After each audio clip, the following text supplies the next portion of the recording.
What a beautiful way to celebrate a birthday.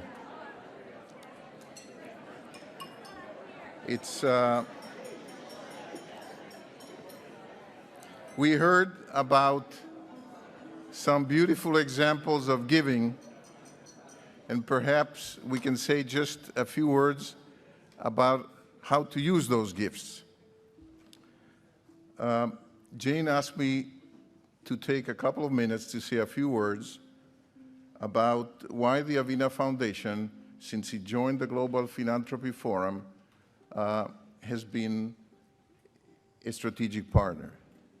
And that's a pleasure for me to do that, and in many ways a very easy way because it comes natural.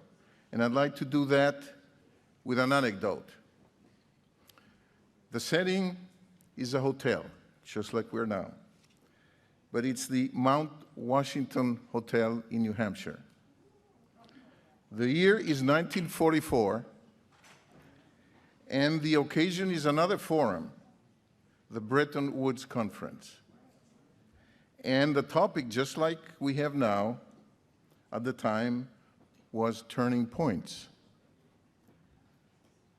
It was the end of World War II, and people could see that there was an enormous task of reconstruction ahead. And it was in that conference that the World Bank was born and the International Monetary Fund. Now, you can imagine the complexity of the negotiations and the tension, particularly among the two leading delegations, the American and the British. The British delegation was headed by John Maynard Keynes, who many say is one of the most influential economists in history, along with Adam Smith and several others. And of course, tension is also frustration. And the story goes that Keynes one evening came back to his office, frustrated, and shared with his own colleagues the following comment. He said, "You know, they," and he was referring to the American delegation, he says, "they have the money, but we got the brains."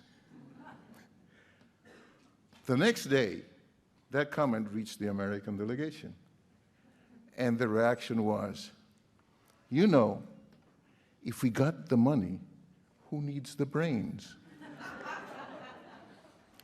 Let's forget for a moment Bretton Woods and which delegation said what. For me, that, in a sense, exemplifies something that I find myself in a situation in. When I joined the foundation, the only thing I really knew about philanthropy is that foundation got the money. And very soon it became clear to me that without the brains and without the heart, and we saw a lot of this tonight, you cannot go very far. And that, to me, in a short, exemplifies what the relationship with the Global Philanthropy Forum means to us. It means realizing we're not alone, realizing we're not the smartest people in town, realizing that we have a lot to learn. It keeps us humble. It keeps us excited. It keeps us constantly questioning what we're doing. We come with ideas. And at the same time, we are in a setting that is conducive to all kinds of collaborations that can make our work and everybody's work better. So those are my 2 minutes. And I'd like to say thank you to Jane, thank you to the Global Philanthropy Forum, and thank you to all of you to make this possible. For us, it has been an enormous, enriching experience, and we're very proud and privileged to be able to be part of that. Now, it is my great pleasure to introduce our musical performer this evening.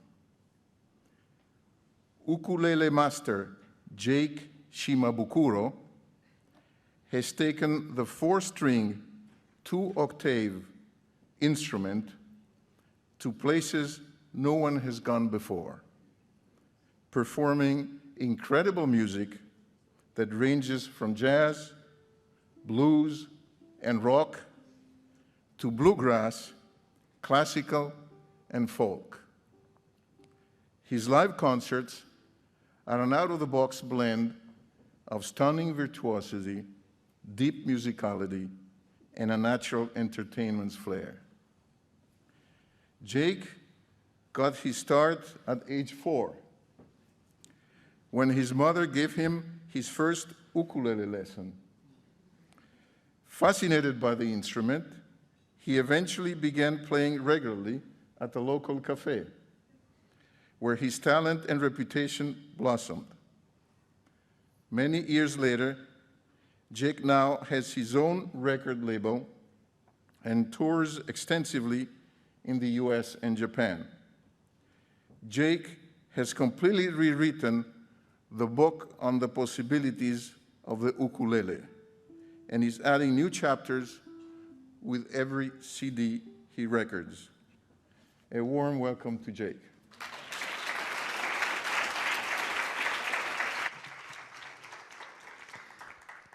Well, first of all, I'd just like to say aloha. It is an honor to be here. You know, I was feeling a little, I was thinking, what am I gonna do? What can I contribute, you know, to this conference? And so I thought, well, I don't have money. I don't have a lot of the brains, but I think I got some heart. So I started playing the ukulele when I was very young, and I immediately fell in love with it. I mean, I was born and raised in Hawaii, so it's not uncommon for kids to walk around campus with their instruments and just strum old traditional Hawaiian tunes. But there was really something magical about this instrument, and I tell people all the time, I've always believed that the ukulele is the instrument of peace, you know, because it's not intimidating, it's very friendly. You pick it up, you feel silly, you feel like a kid, and I think it brings a lot of joy to people. So I have, I often catch myself saying things like, if everyone played the ukulele, the world would be a better place, so, you know. But I'm gonna start off with a song here, and this is a tune that was inspired by my years in high school. See, this was before cell phones were very popular. Everyone carried pagers. And one of the romantic things to do if you were dating someone or if you were interested in someone, was to page them.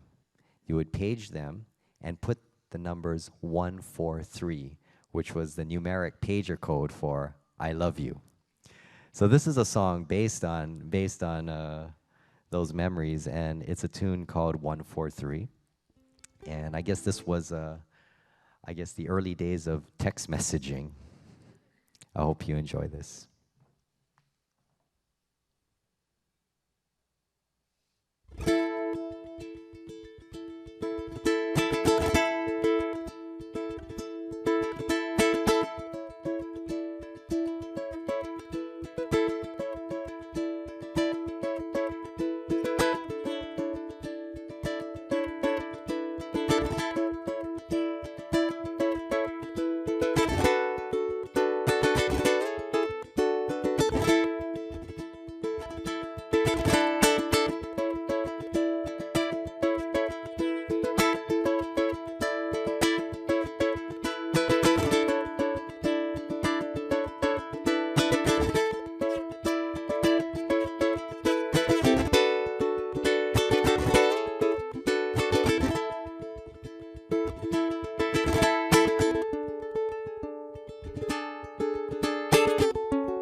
So when I was a young teenager, I remember well, up until that point, I played a lot of traditional Hawaiian music. You know, the very first thing that I learned was the 3-chord Hawaiian vamp, which sounds like this.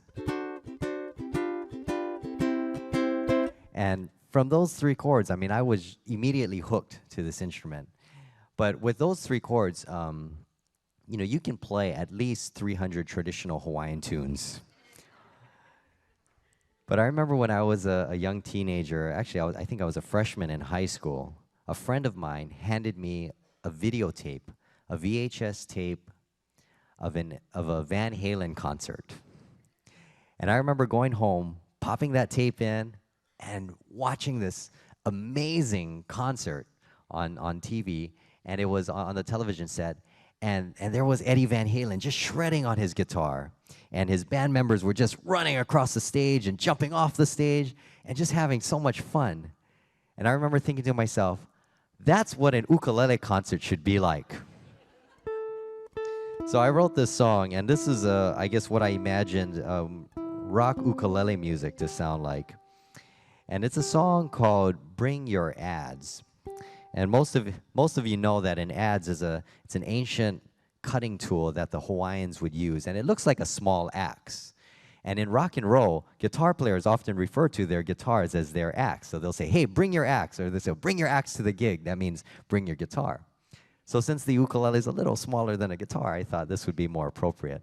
So this is a song called Bring Your Adze.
You know, I've been listening to discussions on giving all day today, and it's truly inspiring. You know, like I said earlier, I don't have a lot of money to give, and I may not always have the best ideas, but for me, one thing that I do know is that it is such a privilege to be in a position where you feel you can contribute something. And for me, music, playing the ukulele, it may sound silly, but it's my passion. It's something that I believe in, and it's something that I I feel brings a little bit of joy, into the world. And so for me to be able to go to schools and visit senior care homes or something and just share a little bit of music or my passion, especially with young people, it feels so good. And I know a lot of you know this, but a lot of times we're put in a position where we feel like we're the ones giving or contributing, but a lot of times we walk away feeling like we were the ones that received the healing. And it's so inspiring. I do a lot of presentations at schools where I work with a lot of young people, and just trying to encourage them to figure out what it is that they love doing, what they're passionate about. Whether it's could be playing the ukulele, could be sports, maybe they may want to be a writer or a doctor or whatever it is. Because I think that's the bottom line is, we need to inspire people. And if that means a check for $50,000 to get someone excited and motivated to make their dream a reality, or if it's someone that can just strum a silly instrument like the ukulele and get people excited about doing something good and trying to make the world a better place. I think it all comes from the same place. And recently there has been I gotta tell you, each year I go to Japan and I do concerts out there, and just keeping up with all that's happening there. I have a lot of friends up there, and it's been so heartbreaking and just devastating. But I gotta tell you, it's amazing how music can just really help people in situations like these. A lot of these people that have absolutely nothing, they don't have a home and nowhere to go. They can turn to music, and so I never realized how important music was up until recently. I always just thought it was something that, just entertainment, but I learned that it's a lot more than just entertainment. And so this is a Japanese traditional folk tune called Sakura Sakura, and it's usually played on an instrument called the koto. And this is an arrangement that I came up with a couple years ago, and I performed this for a benefit for Japan. We did this big benefit concert in Japan and together, the state of Hawaii, we were able to raise about $1.6 million in 5 hours. So it was really fantastic. But it's amazing how music just brings people together. And so here's a song called Sakura Sakura, and this arrangement was my attempt at trying to make my 4-string Hawaiian ukulele sound more like a 13-string Japanese koto.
Thank you. All right, I'm going to do something fun and unexpected now. One of my favorite guitar players was the great Carlos Montoya, one of the greatest flamenco guitar players of all time. And this is a song that was inspired by some of his early recordings. It's a tune called Let's Dance, in a style I like to refer to as flamenco ukulele.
Well, I'd like to thank all of you so much for having me. You know, as I said in the beginning, it truly is an honor to be here to just share a little bit of my passion with all of you.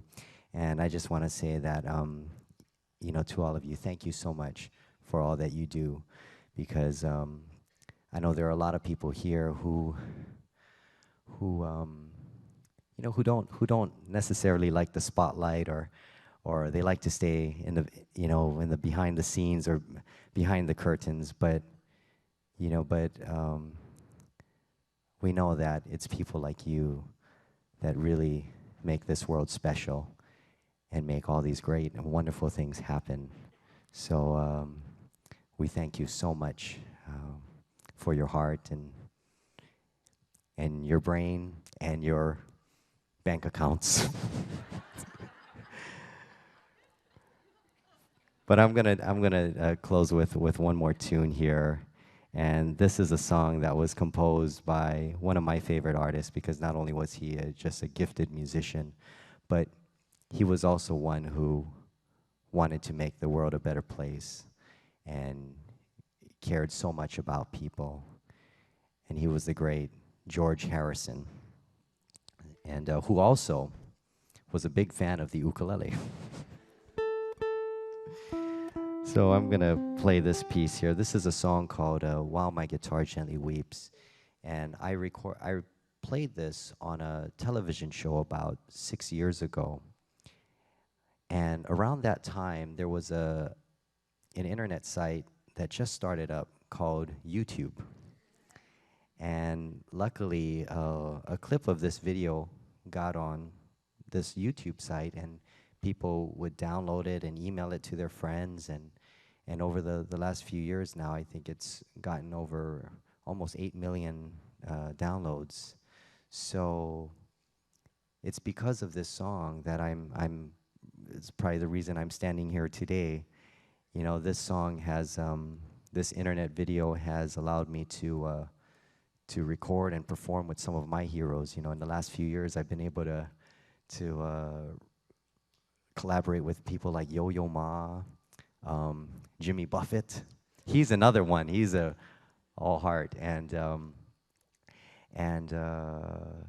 last, actually, about a year and a half ago, I got to go to England, and I got to play for Queen Elizabeth at the Blackpool. I mean, what's it called? It's called the Royal Variety Performance. And I actually got to shake her hand and talk with her. And I got to tell you this story because it was so extraordinary. I was so nervous, and I did a duet with Bette Midler that night. So it was like a double, you know. It's like, oh my gosh, I'm playing with Bette Midler, but now I'm meeting the Queen. And just to make a long story short, you know, we were in Blackpool performing in the Blackpool Opera House, and at the end of the concert, we were all standing backstage, and I was standing in between Bette Midler, and Lady Gaga was right here, and so we were backstage waiting for Her Majesty to arrive. So, you know, we're all standing there. I was so nervous, you know, and then the producer of the show came backstage, and he wanted to go over some of the rules, and you know, with us. So he said, you know, just remember 3 things. The first thing is you're not allowed to reach for her hand. You have to wait until she extends her hand to you, and then you can shake her hand. So I thought, okay, I'll remember that. The second thing was you're not allowed to speak to her first. You have to wait until she addresses you, and then you can speak to her. So I thought, okay. And then the third thing was, and I thought this was interesting, but they said because we weren't at the palace and it was kind of a it was more of a casual meeting, they said that you don't have to bow. In this situation, it's not necessary to bow or curtsy. So I thought, all right, okay, I don't know, you know, because I didn't want to embarrass myself, you know, doing that the wrong way. But it was so funny because, I mean, I don't know if it's the Japanese in me, but without even thinking, as soon as she entered the room, I was like, I mean, talk about it. It was just, I don't know. And I didn't realize I was doing this until I saw the video afterwards. And I'm like, what am I doing, you know?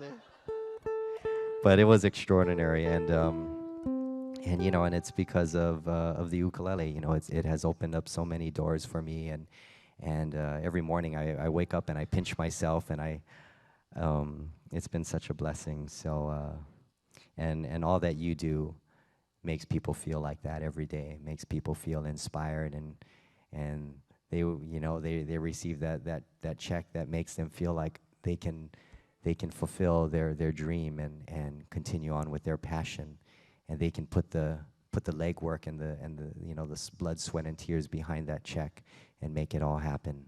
So I thank you so much for doing that. But here is George Harrison's "While My Guitar Gently Weeps." You have a wonderful night. Enjoy the rest of the conference, and I hope to see you again, maybe in Hawaii or somewhere. But take care, aloha, and thank you very, very much.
Thank you very much. Thank you.